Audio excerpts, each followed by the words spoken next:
আমি জীবন বানালাম, মরণ বানালাম, জীবন মরণের মাঝখানে বানালাম রুহু। এই রুহু থাকলে তুমি জিন্দা, রুহুটা না থাকলে তুমি হয়ে যাও মুর্দা। এই যে মিজানুর রহমান আজারি কথা বলতেছে, হাসে, হাত নাড়ে, কথা বলে, কারণ রুহু আছে। এই রুহুটা বের হয়ে গেলে লাশ হয়ে পড়ে যেতে হবে। চিল্লায় বলেন ঠিক কিনা? মক্কার কাফিররা বলল, আব্দুল্লাহর বেটা মুহাম্মদ, রুহু কাকে বলে আমাদের বলো।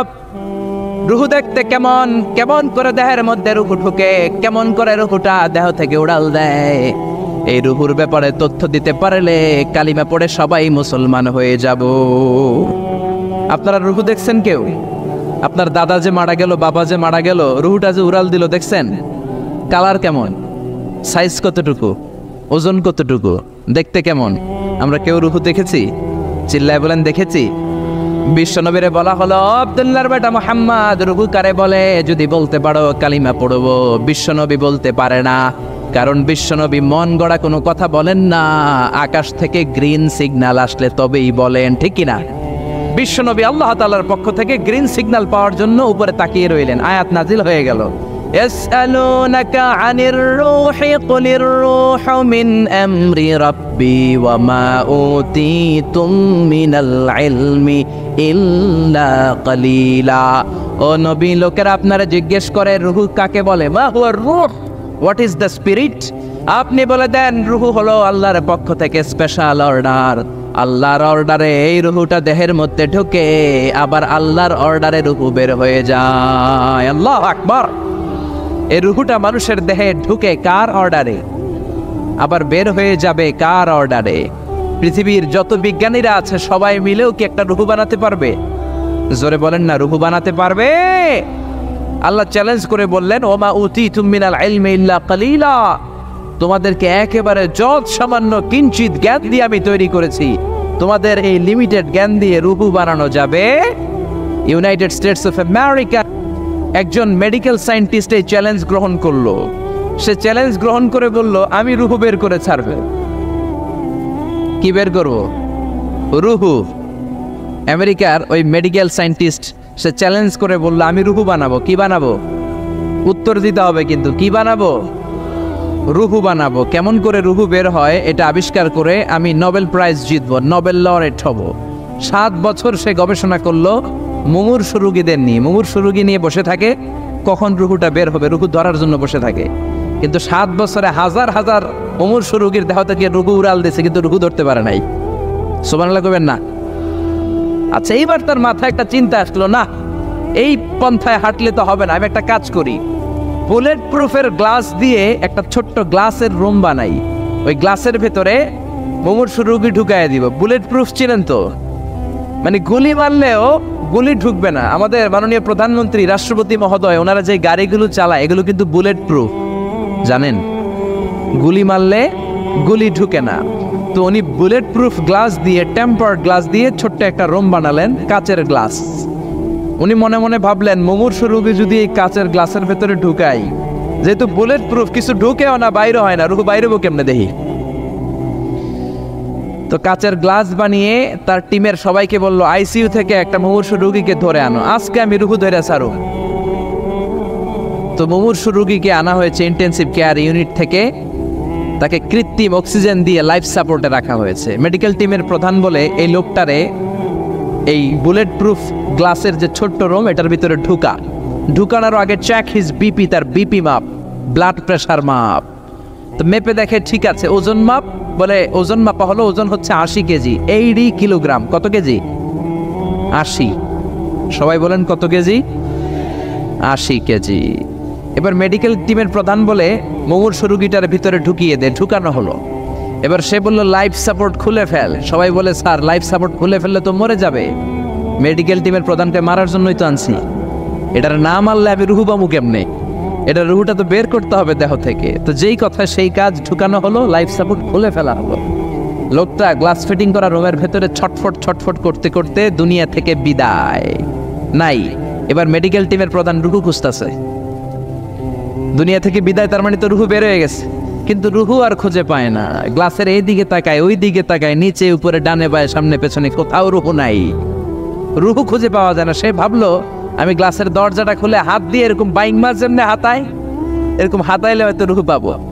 তো কাচের গ্লাস খুলে হাত দিয়ে এরকম হাতানো শুরু করলো, হাতাতে হাতাতে পুরো গ্লাস ফিটিং করা রুমের ভিতরে সব খুঁজে ফেললো, কিন্তু রুহু খুঁজে পাওয়া যায় নাই। লোকটাকে বের করা হলো, উনি বললেন চেক হিজ বিপি, বিপি মাপতো। সবাই বলে স্যার এটা তো ময়রা ভূত হয়ে গেছে, এখন তো বিপি নাই। বিপি বুঝেন তো, ব্লাড প্রেশার, এই যে ধাক্কাটা অলিন্দ নিলয়, সিস্টলিক ডায়াস্টলিক, জন্মের পর থেকেই আমাদের এই যে দম নেয়া আর দম ছেড়ে দেওয়ার খেলাটা আছে না নাই? কথা বলেন, এই যে ফুসফুস দম নেয় দম ছেড়ে দেয়। শীতের রাতে আপনি কম্বল গায়ে দিয়ে ঘুমায় যান, আপনার দমও কি ঘুমায় যায়? আপনার দম ঘুমাইলে তো আপনি ঠুস। আয় রে মানুষ রঙিন ফানুস, দম ফুরাইলে তবু তো ভাই কারোরই নাই একটুখানি। আয় রে মানুষ রঙিন ফানুস, রঙিন ফানুস, আয় রে মানুষ। পড়েন আল্লাহ আকবার। এবার মেডিকেল টিমের প্রধান বলে চেক হিজ বিপি, বিপি মাপ। সবাই বলে বিপি নাই, কিন্তু ওজন আছে না নাই? মরার পরেও তো একটা লাশের ওজন থাকে কি থাকে না? এবার মেডিকেল টিমের প্রধান বলে চেক হিজ ওয়েট, ওজন মাপ। এবার ওজন স্কেলে শোয়ানোর উপরে দেখা গেল লোকটা মরার আগে ছিল 80, এখন হয়ে গেছে 78 কেজি। কয় কেজি? মরার আগে লোকটা ছিল কয় কেজি? মরার পরে ওজন দেওয়ার পরে ওজন হয়ে গেছে কয় কেজি? কমছে কয় কেজি? মেডিকেল টিমের প্রধান কয় আমি পাইছি। সবাই কয় কি পাইছেন? মেডিকেল টিমের প্রধান কয় ওইডা। সবাই কয় কোনডা? কয় রুহু। কেমনে পাইলেন? কয় মরার আগে ছিল 80 কেজি, মরার পরে 78 কেজি, কমছে 2 কেজি। তার মানে যেটা উড়াল দিছে ওইটাই 2 কেজি। পাইছে ঘোড়ার ডিম। কিন্তু বিজ্ঞানীদের নিয়ম হচ্ছে আপনি একটা রেজাল্ট দিয়েই ফাইনাল জাজমেন্ট দিতে পারবেন না, আপনার আরো কিছু নমুনা সংগ্রহ করতে হবে। সে বলল আরেকটা রোগীকে আইসিইউ থেকে নিয়ে আয়, ওজন মাপ, বিপি মাপ। বিপি ওকে, ওজন কত? 70 কেজি। দ্বিতীয় যে লোকটাকে আনা হলো তার ওজন 70 কেজি। চিল্লায় বলেন কয় কেজি? 70। এবার গ্লাসের ভিতরে ঢুকানোর পরে অক্সিজেনের মাস্কটা খুলে ফেলা হলো। এই লোকটা অক্সিজেনের অভাবে ছটফট করতে মরে গেল। মরার পরে আবার রুহু খোঁজে, কিন্তু গ্লাসের ভিতরে রুহু নাই। এই লোকটাকেও বের করে মেডিকেল টিমের প্রধান বলে চেক হিজ বিপি, বিপি মাপ। সবাই বলে বিপি নাই, কিন্তু ওজন আছে না নাই? এই লোকটার ওজন মরার আগে কত কেজি? 70। এবার ওজন দিয়ে দেখে এই মৃত লোকটার ওজন হয়ে গেছে 71 কেজি। কয় কেজি? আগেরটা তো কম ছিল, মিলানো গেছে। এবার যাবি কই? হ্যাঁ, আগেরটা 2 কেজি কমেছে। মনে মনে চিন্তা ছিল, রুহু যেটা ছিল উড়াল দিয়েছে, রুহু নাই, 2 কেজি কমেছে। এবার ছিল 70 কেজি, মরার পরে আরো বেড়ে গেছে 1 কেজি। এবার যাবে কই? আল্লাহ বলে কিয়ামত পর্যন্ত বিপি মাপতে পারবা, কিয়ামত পর্যন্ত বুলেট প্রুফের গ্লাসের ভিতরে লাশ ঢুকাতে পারবা, বের করতে পারবা, কিন্তু রুহু খুঁজে বের করতে পারবা না। ঠিক কি না? ইয়াসআলুনাকা আনির রূহি কুলির রূহু মিন আমরি রাব্বি ওয়া মা উতীতুম মিনাল ইলমি ইল্লা কালিলা। নবী লোকেরা আপনার রুহের ব্যাপারে জিজ্ঞেস করে, আপনি সোজা সবটা লোকদেরকে বলে দেন রুহু হলো আমার আল্লাহর আদেশ মাত্র। আল্লাহর আদেশে দেহে ঢুকে, আল্লাহর আদেশে বের হয়। পৃথিবীর কোনো মানুষ রুহু খুঁজে বের করতে পারবে না। সে বের করতে পারে নাই, কারণ মানুষ মরে গেলে এক একজনের দেহের অবস্থা এক এক রকম। কারো হাতটা টাইট হয়ে যায়, খিচুনি দিয়ে দেহের সবকিছু জমাট বেঁধে যায়, ওজন কিছু বেড়ে যায়। আবার কারো দেহটা ফেসফেসে হয়ে যায়, দেহের পেটের ভেতরে যত গ্যাস ছিল এগুলো বের হয়ে দেহটা পাতলা হয়ে যায়। পাতলা হোক আর ভারী হোক, ওইটা মেজারমেন্ট করে রুহু খুঁজে বের করা যায় না। চিল্লায় বলেন ঠিক কিনা? আমরা বললাম আল্লাহ, বুঝলাম আপনি ক্ষমতার মালিক, আপনি রুহুর মালিক, আর কিসের মালিক বলেন? আল্লাহ বললেন আল্লাযী খালাকা সাবআ সামাওয়াতিন তিবাকা মা তারা ফি খালকির রহমানি মিন তাফাউত। ও গোলাম, আকাশের দিকে তাকা, মাথার উপরে তাকা। 7টা স্তরে আকাশটারে 7টা স্তরে বিন্যস্ত করে সাজিয়ে দিয়েছে কে? আবার আল্লাহ বললেন ওয়ালাকাদ যায়্যানাস সামাআদ দুনিয়া বিমাসাবিহা ওয়া জাআলনাহা রুজুমান লিশ-শায়াতিন। আমি এই পৃথিবীর কাছের আকাশটাকে, প্রথম আকাশটাকে চমৎকার চমৎকার তারা দিয়ে সুশোভিত করে দিয়েছি। সুবহানাল্লাহ। এই যে খালি চোখে উপরের দিকে যে আপনারা তাকান, তাকালে যেটা দেখা যায় এটা কি আকাশ? কথা বলেন না, এটা আকাশ না, এটা মহাশূন্য। এটা কি? জোরে বলেন, এটা কি? স্পেস, ফাদা। এটা মহাশূন্য। আপনি উপরের দিকে তাকালে যেটা দেখেন এটা প্রথম আকাশের মহাশূন্য। কথা খেয়াল করে বুঝতে হবে। তার অনেক অনেক উপরে প্রথম আকাশ, তারপরে দ্বিতীয় আকাশের মহাশূন্য, তারপরে দ্বিতীয় আকাশ, তারপরে তৃতীয় আকাশের মহাশূন্য, তারপরে তৃতীয় আকাশ, তারপরে চতুর্থ আকাশের মহাশূন্য, তারপরে চতুর্থ আকাশ। এভাবে একটার চেয়ে আরেকটা বড়। কত বড়! বিষ্ণু বললেন তোমার হাতের আংটিটা খুলে যদি সাহারা মরুভূমির উপরে ছুঁড়ে ফেলে দাও, সাহারা মরুভূমির তুলনায় তোমার হাতের আংটি যত ছোট, আল্লাহর দ্বিতীয় আসমানের তুলনায় আল্লাহর প্রথম আসমানটা ঠিক তত ছোট। সুবহানাল্লাহ। বাড়িতে যে বললেন একটার চেয়ে আরেকটা বড়। প্রথম আসমানের চেয়ে দ্বিতীয় আসমান বড়, দ্বিতীয় আসমানের চেয়ে তৃতীয় আসমান বড়, ওইটার চেয়ে চতুর্থ, পঞ্চম, ষষ্ঠ, সপ্তম ওইটা বড়, তার উপরে বর্ডার এলাকা সিদরাতুল মুনতাহা বড়, তার চেয়ে বড় হচ্ছে লৌহে মাহফুজ, তার চেয়ে বড় আল্লাহর আরশ, তার চেয়ে বড় আল্লাহর কুরসি, তার উপরে আল্লাহর ৭০,০০০ নূরের পর্দার প্রথম পর্দাটা মহাবিশ্বের সবকিছুর চাইতে বড়। আল্লাহর এই সৃষ্টির তুলনায় কত ক্ষুদ্র আমি, কত তুচ্ছ আমি, কত নগণ্য আমি। এই যে আড়াইবাড়ি দরবার, এটা কোন থানায় পড়েছে? কসবা। কসবা হচ্ছে ব্রাহ্মণবাড়িয়ার একটা থানা, তাই না? ব্রাহ্মণবাড়িয়া হচ্ছে বাংলাদেশের ৬৪টা জেলার একটা জেলা। এরকম ৬৪টা জেলা মিলে সুজলা সুফলা শস্য শ্যামলা ডিজিটাল বাংলাদেশ, ঠিক কিনা? আর এই ডিজিটাল বাংলাদেশ এই পৃথিবীর সবচেয়ে বড় দেশ নাকি? হ্যাঁ, তাহলে ছোট্ট সাইজের একটা দেশ।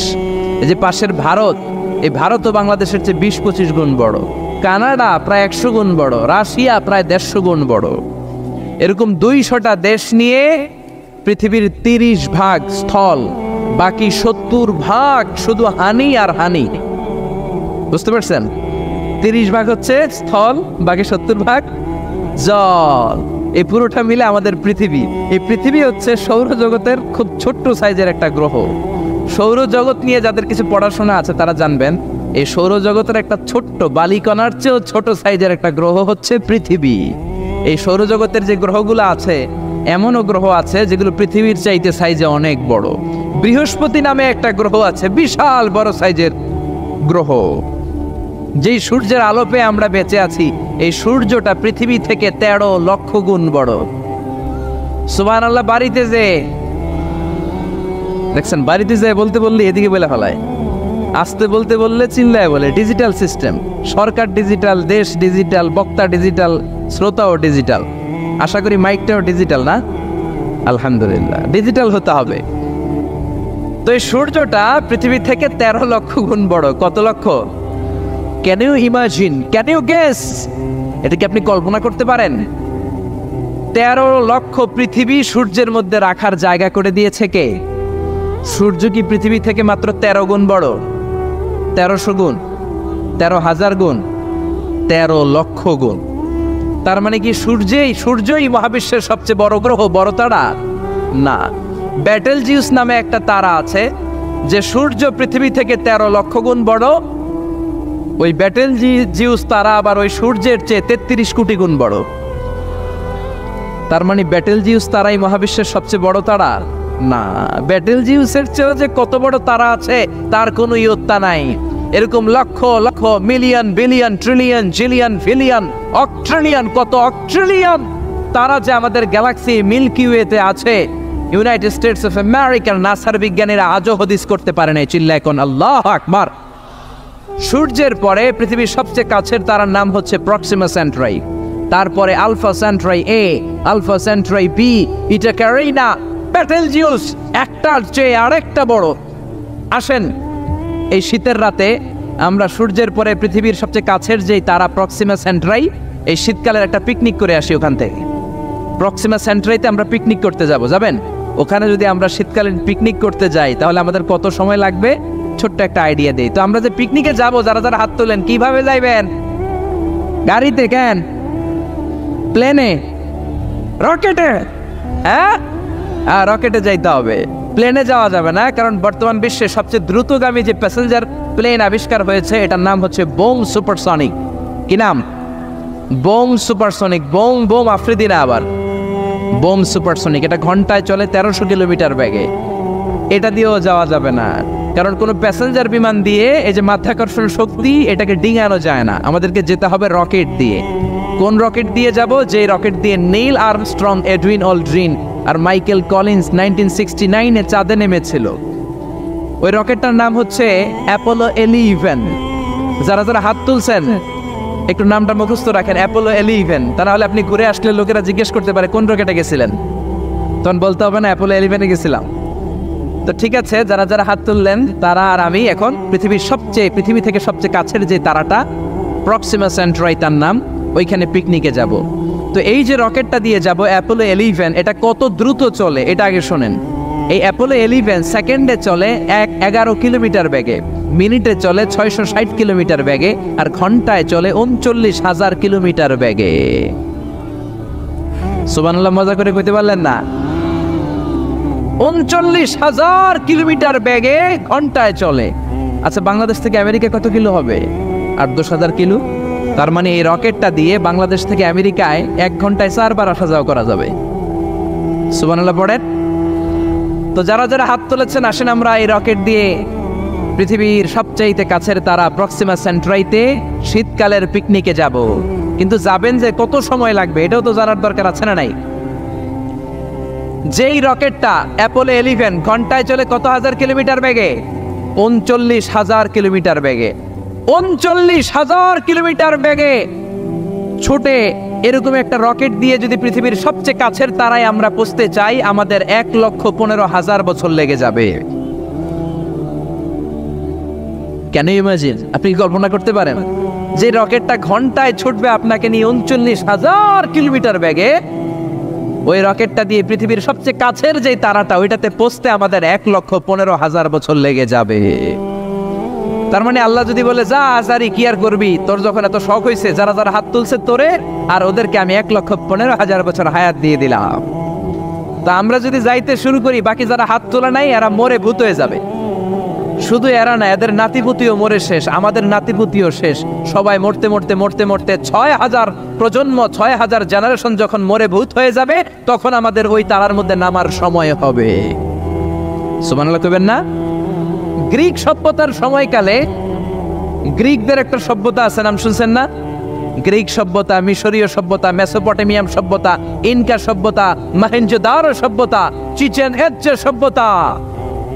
তো এই যে গ্রিক সভ্যতার সময়কালে কেউ যদি এই প্রক্সিমা সেন্ট্রাইতে এই রকেটটা দিয়ে যাওয়া শুরু করত, তাহলে 2018 সালে তাদের পুরো সফরের মাত্র 4% কমপ্লিট হতো। 96% ট্যুর তখনও বাকি থেকে যেত। চিল্লায় পড়েন আল্লাহু আকবার। ওই আল্লাহ ডেকে বললেন, গোলাম ওয়ালাকাদ যায়্যানাস সামাআদ দুনিয়া বিমাসাবিহা ওয়া জাআলনাহা রুজুমান লিশ-শায়াতিন। এরকম বিশাল বিশাল তারকারাজি দিয়ে, তারা দিয়ে প্রথম আকাশটাকে আমি আল্লাহ সুশোভিত করে দিয়েছি। পড়েন সুবহানাল্লাহ। তো এরকম তারা কি মহাশূন্যে শুধু একটা আছে? কত হাজার আছে কেউ জানে না। চিল্লায় বলেন ঠিক কিনা? সূরাতুল মুলক অনেক লম্বা, তো আমি হাইলাইটেড জায়গাগুলো নিয়ে আপনাদের সাথে কথা বলি। এরপরে রব্বুল আলামিন প্রথম রুকুর শেষের দিকে বললেন, ওয়া আসিররু কাওলাকুম আও ইজহারু বিহি ইন্নাহু আলিমুম বিযাতিস সুদূর। ও গোলাম, তোমরা আস্তে কোনো কথা বলো, প্রকাশ্যে বলো কিংবা গোপনে বলো, কেউ শোনে না, শোনে কে? চিল্লায় বলেন, কেউ যেটা দেখে না দেখে কে? কেউ যেটা শোনে না শোনে কে? দুনিয়ার সবার চোখ আপনি ফাঁকি দিতে পারবেন, আমার আল্লাহর চোখ ফাঁকি দেয়া যাবে নাকি? আচ্ছা বলেন তো, পুলিশের চোখ ফাঁকি দেয়া যায় কি যায় না? র্যাবের চোখ, বিমানবন্দরে কাস্টমস অফিসারের চোখ, দুর্নীতি দমন কমিশনের অফিসারের চোখ, পরীক্ষার হলে ম্যাজিস্ট্রেটের চোখ, কিন্তু আমার আল্লাহর চোখ ফাঁকি দেয়া যায়? আপনি রাত্রিবেলা দরজা বন্ধ করে, জানলা আটকে দিয়ে, বাতি বন্ধ করে পাপ করেছেন, অন্যায় করেছেন, কেউ দেখে নাই, দেখেছে কে? এরপরে আল্লাহ বললেন, আওয়ালাম ইয়ারাউ ইলাত তায়রি ফাওকাহুম সাফাতিন ওয়া ইয়াকবিদনা মা ইউমসিকুহুন্না ইল্লার রাহমান ইন্নাহু বিকুল্লি শাইইন বাসীর। আল্লাহ ডেকে বললেন, গোলাম ওরা কি পাখির দিকে তাকায় না? আওয়ালাম ইয়ারাউ ইলাত তায়রি, ওরা কি পাখির দিকে নজর করে না? ফাওকাহুম সাফাতিন ওয়া ইয়াকবিদ, যেই পাখিগুলো ওদের মাথার উপর দিয়ে উড়ে বেড়ায়, যেই পাখিগুলো ওদের মাথার উপরে ডানাগুলো মেলে দেয়, আবার ডানাগুলো ছাপতে জমিনের মধ্যে নেমে আসে, ওরা কি পাখির দিকে তাকায় না? কেউ যদি পাখি নিয়ে গবেষণা করে সে নাস্তিক হতে পারে। আপনি যদি পাখি নিয়ে রিসার্চ করেন আপনি নাস্তিক হতে পারবেন না। এজন্য আল্লাহ তাআলা পবিত্র আল কোরআন আল কারীমের অনেক জায়গায় পাখির কথা বললেন, পাখি দিয়ে আল্লাহ দৃষ্টান্ত দিলেন। সুলাইমান আলাইহিস সালামকে আল্লাহ তাআলা একটা স্পেশাল পাখি দিলেন, ওটার নাম হচ্ছে হুদহুদ। 1000 মিটার উপর থেকেও তার এই পাখির চোখে মেগাপিক্সেল এত বেশি ছিল, জমিনের দিকে নজর করেই জমিনের কত ফুট নিচে মিষ্টি পানি আছে এই পানির সন্ধান সে সুলাইমান নবীকে দিয়ে দিত। সুবহানাল্লাহ পড়েন। কত কিসিমের, কত ধরনের, কত রং বেরঙের পাখি যে আল্লাহ পৃথিবীতে বানিয়েছেন তার কোনো ইয়ত্তা নেই। হামিং বার্ড নামে একটা পাখি আছে, নর্থ আমেরিকাতে পাওয়া যায়, পৃথিবীর সবচেয়ে ছোট্ট সাইজের পাখি। এটা যখন প্রাপ্ত বয়সে পৌঁছে এই পাখিটার সাইজ হয় মাত্র 3 ইঞ্চি। কয় ইঞ্চি? পৃথিবীর সব পাখি সামনের দিকে উড়ে, আর এই হামিং বার্ড সামনেও যেমনি উড়ে পিছনের দিকে উঠতে পারে। সুবহানাল্লাহ কইলেন না? এই পাখিটা প্রতি সেকেন্ডে তার পাখা ঝাপটায় 80 বার। কয়বার? আমি আপনি আমাদের হাতগুলো 1 সেকেন্ডে ঝাপটাতে পারবো কয়বার? 4 বার, সবচেয়ে বেশি হলে 5 বার। আর এই পাখিটা প্রতি সেকেন্ডে তার ডানা ঝাপটায় 80 বার। চিল্লায় এখন সুবহানাল্লাহ। আলপিন সুইফট নামে একটা পাখি আছে, সাউথ ইউরোপের আল্পস পর্বতমালার পাশে এই পাখিগুলো পাওয়া যায়। গোটা বিশ্বে এটাকে সুইফট বার্ড বলে, সুইফট বার্ড। এই সুইফট বার্ড একবার শূন্যে উড়াল দেওয়া শুরু করলে 8 মাস উড়ন্ত অবস্থায় থাকতে পারে। আবার কোনো প্রয়োজনে পৃথিবীতে নেমে আসে, আবার উড়াল দিলে আবার 8 মাস, আবার নেমে আসে, আবার উড়াল দিলে আবার 8 মাস। সুবহানাল্লাহ পড়েন। হোমা বার্ড নামে একটা পাখি আছে, যে পাখিটা উড়ন্ত অবস্থায় ডিম পেড়ে দেয়, আর ওই ডিম জমিনে পড়ার আগেই উড়ন্ত অবস্থায় শূন্যে থাকতে ওই ডিম ফুটে বাচ্চা বেরোয়, ওই বাচ্চাও আবার শূন্যে উঠতে শুরু করে দেয়। এজন্য রব্বুল আলামিন বলেন, আওয়ালাম ইয়ারাউ ইলাত তায়রি ফাওকাহুম সাফাতিন ওয়া ইয়াকবিদ মা ইউমসিকুহুন্না ইল্লার রাহমান ইন্নাহু বিকুল্লি শাইইন বাসীর। নাস্তিকগুলো কি পাখির দিকে নজর করে তাকায় না? কেমন করে তাদের উপর দিয়ে পাখাগুলো মেলে দিয়ে তারা উড়ে বেড়ায়। সাফাতিন ওয়া ইয়াকবিদনা, পাখাগুলো ডানাগুলো মেলে দেয়, আবার ডানা ঝাপটায়।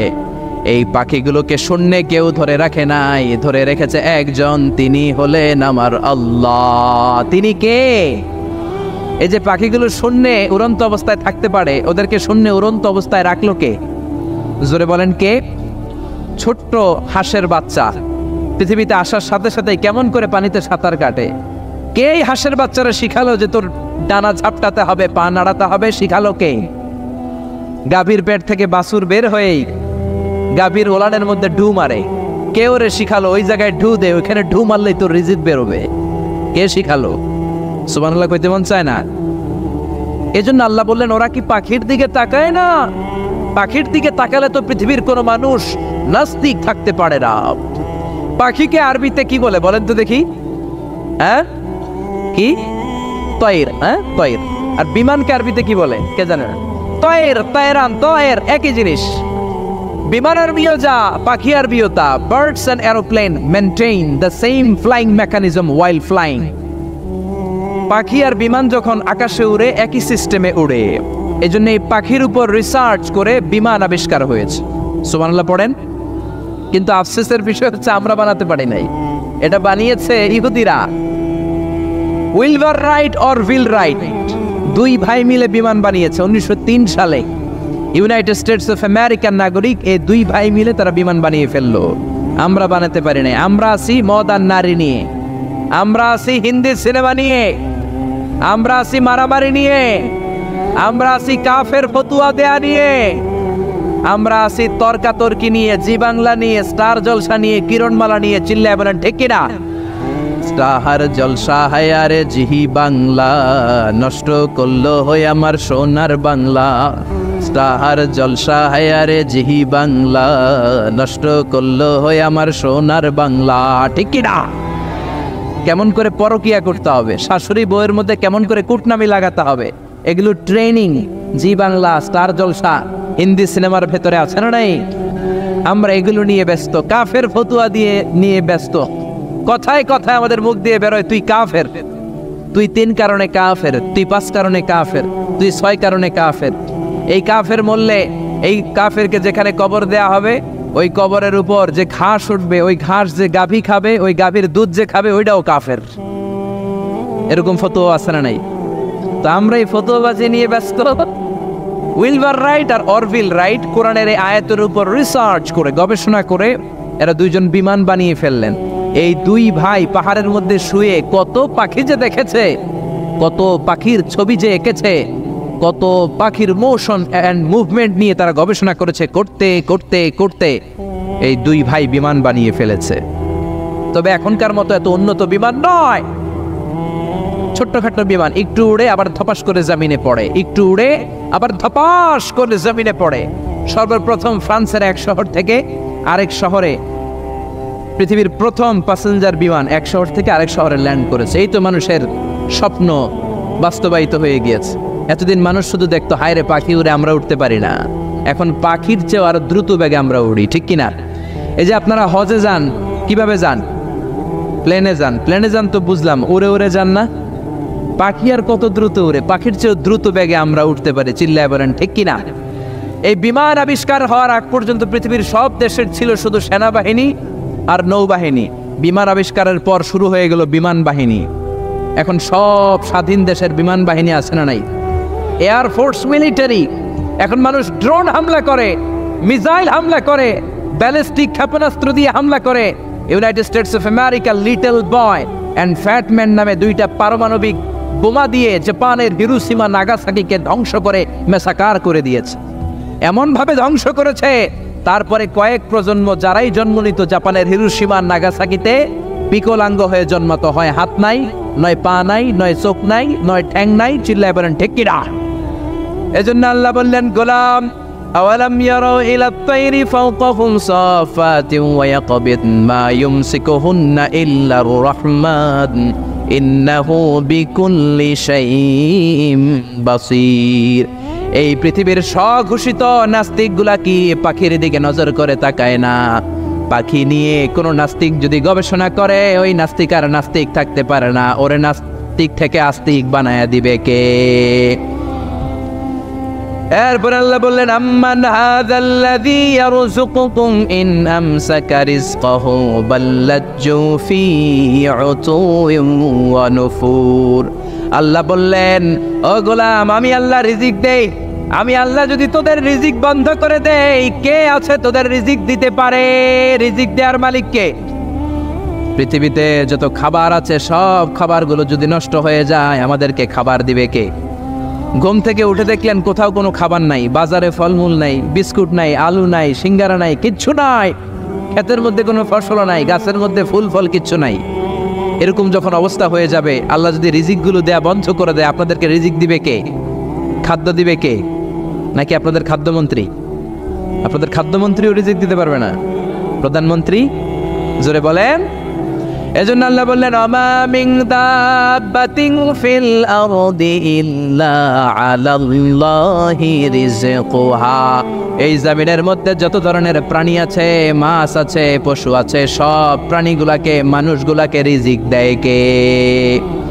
তিমি মাছগুলো সকালবেলা সাগরের এই মাথা থেকে ওই মাথা যায় খালি পেটে, বিকেলবেলা পেট ভর্তি করে তিমি মাছটারে ফিরায় দেয় কে?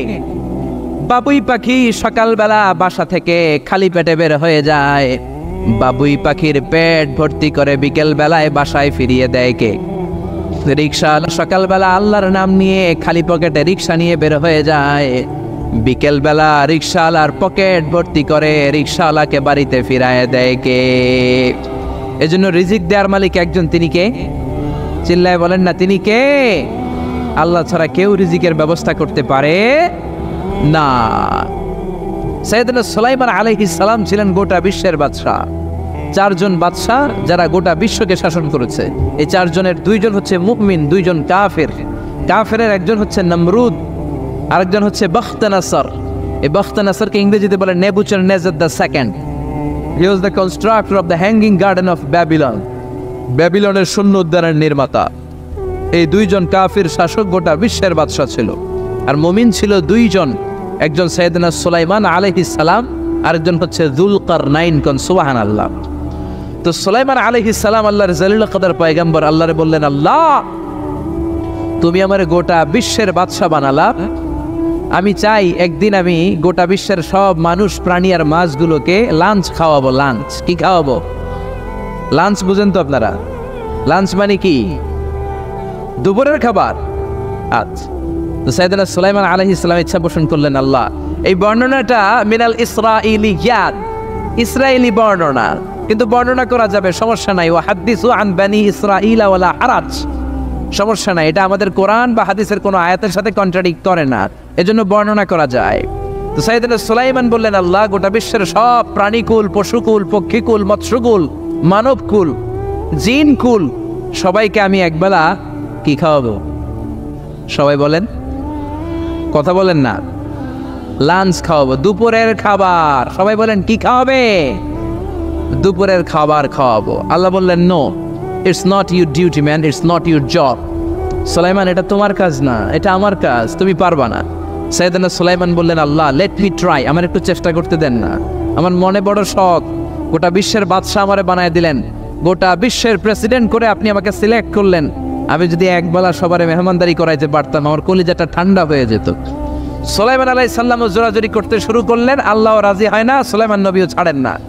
পরে সুলাইমান আলাইহিস সালামের জোরাজুরির কারণে আল্লাহ বললেন, ওকে ট্রাই করে দেখো পারো কিনা। সাইয়েদনা সুলাইমান আলাইহিস সালামের অনুসারী ছিল জিনেরা, জিনেরা ওনার কথা শুনতো, সব জিনদেরকে নিয়ে বসালো, জিনদের সাথে গোল টেবিল বৈঠক। জিনের বাদশারে বলল, জিনের বাদশা, আমি গোটা বিশ্বের সব মানুষগুলোকে একদিন দুপুরের খাবার খাওয়াবো, যাও সাগরের পাড়ে 40 কিলোমিটার জায়গার মধ্যে খাবারের আয়োজন করো। জিনের বাদশা বিশাল বিশাল ডেক পাতিল নিয়ে সমস্ত জিনদেরকে নিয়ে রান্না বান্নার কাজ শুরু করলো। আফ্রিকার জঙ্গল থেকে আস্ত আস্ত গরুগুলোকে এনে ফ্রাই করতে আরম্ভ করলো, হরিণগুলোকে রোস্ট করতে আরম্ভ করলো, সাগরের তিমি মাছগুলোকে ভুনা করতে শুরু করলো, আকাশের বড় বড় পাখিগুলোকে রোস্ট করতে শুরু করলো। 40 কিলোমিটার ব্যাপী জায়গা নিয়ে খাবার তৈরি করা হচ্ছে, কারণ সাইয়েদনা সুলাইমান আলাইহিস সালাম গোটা বিশ্বের মানুষকে, গোটা বিশ্বের প্রাণীগুলোকে একদিন দুপুরের খাবার খাওয়াবে। তো 40 কিলোমিটার জায়গার মধ্যে খাবারের আয়োজন করা হলো। সাইয়েদনা সুলাইমান আলাইহিস সালাম বললেন, রান্না করতে থাকো। করতে করতে বিশাল রান্নার স্তূপ, বিরিয়ানির স্তূপ, খিচুড়ির স্তূপ, পোলাওয়ের স্তূপ, রেজালার স্তূপ, ঝাল গরুর মাংসের স্তূপ, কোরমার স্তূপ, সব কিছুর স্তূপ করা হলো। ফল মূল মাছ মাংস এনে স্তূপ করা হলো 40 কিলোমিটার এরিয়া নিয়ে। কয় কিলোমিটার? সবাই বলেন কয় কিলোমিটার?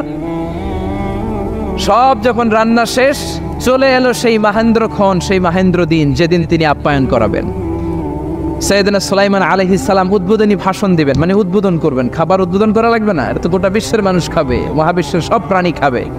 উনি উদ্বোধনী বাক্যে বললেন, আমি বেশি কিছু বলতে চাই না, মাছেরা লাইন ধরবে সাগরের এদিক দিয়ে, পাখিরা লাইন ধরবে ডান দিক দিয়ে, মানুষ লাইন ধরবে বাম দিক দিয়ে, জিনেরা লাইন ধরবে সামনে দিয়ে, আর বনের পশুরা লাইন ধরবে জঙ্গলের এদিক দিয়ে। লাইনে লাইনে আসো, তোমাদেরকে খাবার দেয়া হবে সকাল থেকে সন্ধ্যা পর্যন্ত, যার যত মনে চায় পেট ভর্তি খাবার দেয়া হবে। ইন দ্য মিন টাইম সাগরের ভেতর থেকে এক বিশাল আকৃতির তিমি মাছ আ করে ডেকে বলল, সুলাইমান, আমি লাইন টাইন মানি না। কি মানি না? তুমি তোমার উদ্বোধনী বক্তব্যে বলেছো লাইন ধরে খাবার নিতে হবে, আমি লাইন টাইন মানি না। আমার পেটে প্রচন্ড ক্ষুধা, ক্ষুধার জ্বালায় আমি মরতে বসেছি, আমি লাইন মানি না, খাবার দাও। সাইয়েদনা সুলাইমান আলাইহিস সালাম বললেন, আমি নবী মানুষ, আমি বেলাইন করতে পারি না।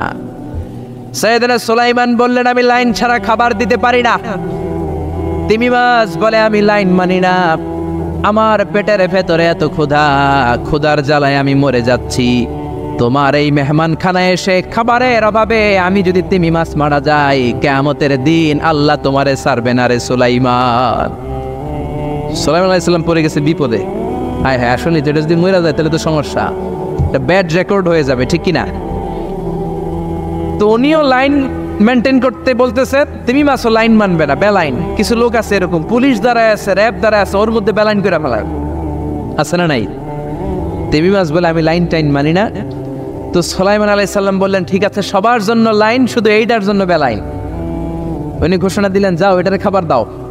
তো তিমি মাছ বললো, সুলাইমান আমি এই যে আমার মুখটাকে, বিশাল মুখটাকে হা করে রেখেছি, আমার মুখের ভেতরে জিনদেরকে বলো খাবার ঢুকায় দিতে, যতক্ষণ না আমার পেট ভরবে আমি হা করে থাকবো, চিল্লাই কোন আল্লাহু আকবার। সাইয়েদনা সুলাইমান আলাইহিস সালাম ভাবলেন বিশাল একটা আস্ত গরুর রোস্ট যদি ঢুকায় দিই তাইলেই তো শেষ, কেল্লা ফতে, ঠিক কিনা? সাইয়েদনা সুলাইমান বললেন, যাও আফ্রিকার জঙ্গলের যে গরুগুলো রোস্ট করেছো একটা রোস্ট এই তিমি মাছের পেটের ভেতরে ঢুকিয়ে দাও। জিনের বাচ্চা যে রোস্ট ঢুকায় দিস ওইটা হা করেই আছে। সাইয়েদনা সুলাইমান বললেন, কয়েকটা খাসি মেরে দাও। খাসি মেরে দেওয়া হইলো, ওটা হা করে আছে। কয়েক বস্তা বিরিয়ানি মেরে দাও, মেরে দেওয়া হলো। বললো আরো 10টা গরু ঢুকায় দাও, হা করে আছে। আরো 50টা খাসি ঢুকায় দাও, হা করে আছে।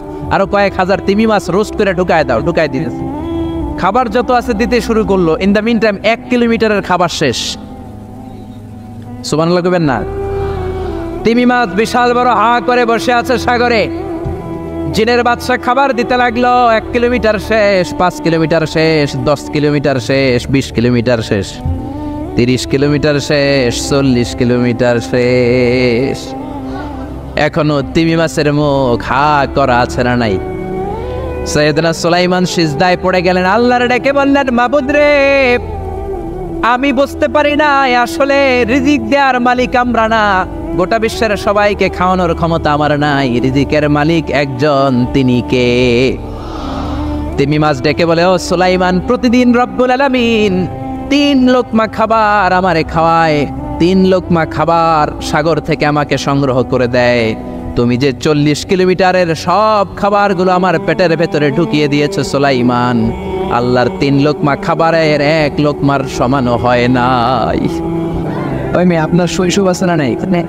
কৈশোর আদম আলাইহিস সালামের শৈশব, কৈশোর হাওয়া আলাইহিস সালামের শৈশব, কৈশোর জীবন শুরু করছে কি দিয়া? যৌবন দিয়ে। বিয়ের দরকার আছে নাই? এজন্য আল্লাহ জান্নাতে বিয়ে পড়ায় দিলেন। বিয়ের সম্পর্কটা জান্নাতি সম্পর্ক, বিয়ের ভালোবাসাটা জান্নাতি ভালোবাসা। এর চাইতে পবিত্র ভালোবাসা দুনিয়ায় হতে পারে? তাহলে ইসলাম কোনো জিনিসকে হারাম ঘোষণা দিয়ে মুখে কুলো পেটে বসে থাকে নাই, অল্টারনেটিভ সাজেস্ট করেছে। সুদ খাওয়া হারাম, অল্টারনেটিভ ইসলাম আমাদেরকে বলে দিল ব্যবসা হালাল। জিনা করা হারাম, বড়কিয়া হারাম, গার্লফ্রেন্ড বয়ফ্রেন্ডের এই কালচার হারাম। তার বিপরীতে বিয়ে করা হালাল। শুনলে পড়েন। এরপর ইসলাম বলে মদ খাওয়া হারাম। إنما الخمر والميسر والأنصاب والأزلام رجس من عمل الشيطان فاجتنبوه। খবরদার, মদ, জুয়া, লটারি এগুলো হারাম করে দিয়েছে কে? আল্লাহ বললেন মদ খেও না। মদ তোমাদের জন্য হারাম ঘোষণা করা হলো। আমরা বললাম আল্লাহ, শীত প্রধান দেশে মদ খেলে শরীরটা গরম থাকে, মদ না খেলে তো বেঁচে থাকার উপায় না। স্ক্যান্ডিনেভিয়ান কান্ট্রিগুলোতে, সাইবেরিয়াতে মদ না খেলে ওদের বাঁচার উপায় নাই। এখন অল্টারনেটিভের দরকার আছে না নাই? আল্লাহ বললেন মদকে হারাম করেছি কিন্তু মধু খাওয়াকে হালাল করে দিয়েছে। মধু খারাপ না। আজকে খাইছেন কে? দেখি কে গেছে আজকে? অনেকে খাইছেন? হাত নামান। মধু 5-6 চামচ খেয়ে দেখেন একসাথে। মদের বাবা এটা চিল্লা বলেন, ঠিক কিনা? শরীর গরম হবে, অনেক শক্তি হবে। মধুর মধ্যে আছে ফ্রুকটোজ, কি আছে? ফলের মধ্যে আছে সুক্রোজ, আর চিনিতে আছে গ্লুকোজ। ফ্রুক্টোজ আর সুক্রোজ এটা স্বাস্থ্যসম্মত, এটা ভেরি হেলদি ডায়েট। এটা খাবেন, তাহলে সুস্থ রাখবে কে? তাহলে সুক্রোজ খাবো, গ্লুকোজ খাবো, আর গ্লুকোজ নয় দেবো। রাজি আছেন তো? এরপরে ইসলাম আমাদেরকে বললো ঢোল বাদ্যবাজার এটা হারাম, অশ্লীল গান বাজনা হারাম, নাচানাচি হারাম। আমরা বললাম আল্লাহ, বিনোদনের একটা মাধ্যম তো আমাদের লাগবে। ইসলাম বলল ইসলামী নাশিদ যদি তুমি গাও সেটা হালাল। ঢোল হারাম, কিন্তু তার বিপরীতে দফকে হালাল করেছে কে? ঢোলের 2 দিকে আটকানো, এটা বাজালে নেফাকি তৈরি হয়, দাম আওয়াজ তৈরি হয়, এমন বিট তৈরি হয়, টাচ দিতে মনে চায়। আছে না নাই? প্রায় মাঝে মাঝে দেখি ওই গায়ে হলুদের অনুষ্ঠানে ইত্যাদি অনুষ্ঠানে বাসার ছাদের উপরে এমন বিটে হেভি মিউজিক্যাল ইনস্ট্রুমেন্ট দিয়ে এমন ডান্স, আরে পুরো এলাকাটা কাঁপে ওনাদের সাথে। দুম্মা চলে। খালি কি চলে? দুম্মা চলে। খেয়াল করছেন? আপনার কাছে যদি বাজায় এই টেবিলটা কাঁপে, সাথে আপনার শরীরও কাঁপে, আপনাকে ক্রেজি বানাবে।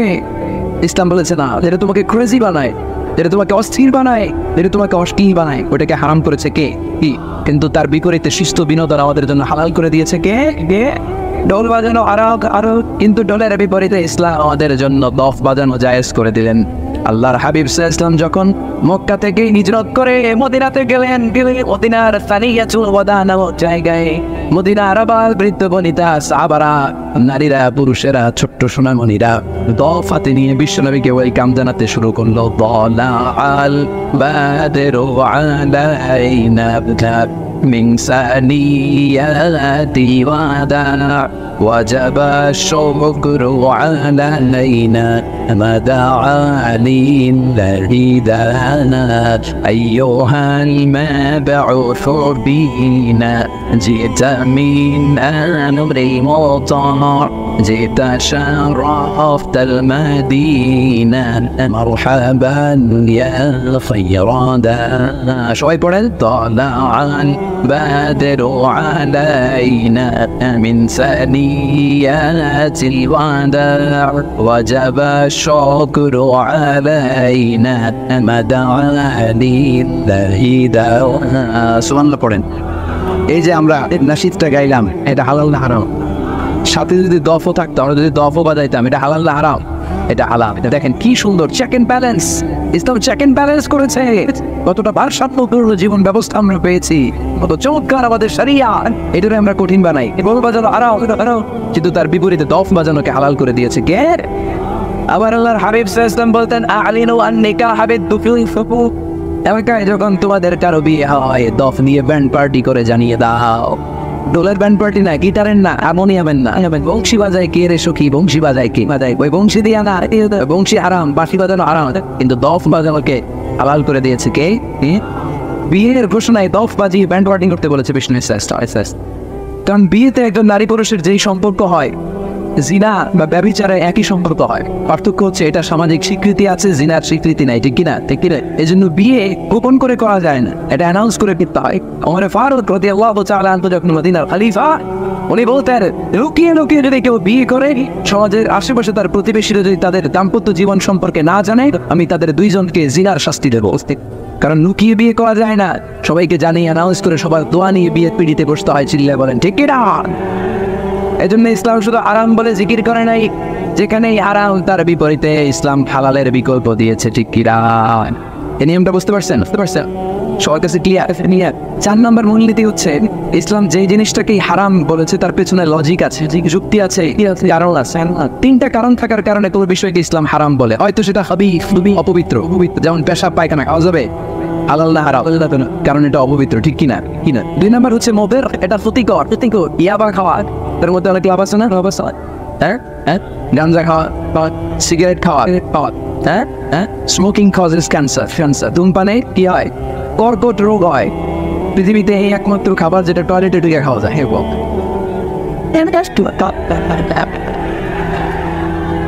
সিগারেট ছাড়া, এটা ছাড়া, এটা কোন খাবার টয়লেটে বসে খাওয়া যায়? সিগারেটই পৃথিবীর একমাত্র খাবার যেই খাবারের প্যাকেটের উপর এই খাবারের বদনাম লেখা থাকে। কালিয়ানার বাজারে এক ধরনের বিস্কুট আসছে, মনে করলেন, দেখলেন যে বিস্কুটের গায়ের মধ্যে লেখা এই বিস্কুট যেই খাবে তারই ডায়রিয়া খাবেন। দোকানওয়ালা কি করবেন? তোরটা তুই খা, তোর ডায়রিয়া হোক, তোর 14 গোষ্ঠীর হোক, আমরা খাবো না টাকা দিয়া।